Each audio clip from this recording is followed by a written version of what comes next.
All right, so member categories is something called professions. So you see that entrepreneur is under Gina's name.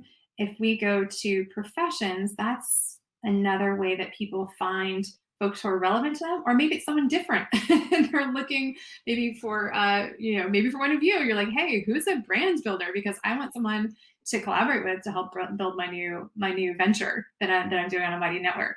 So you can see this is a feature, and maybe we can put in the chat the member category help center article. Again, you can see we've got things populated all throughout your Mighty Network so that you can get to the right resources when you need them.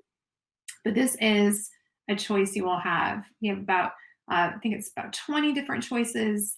You can determine what is in that left-hand navigation bar there that we saw here on the web.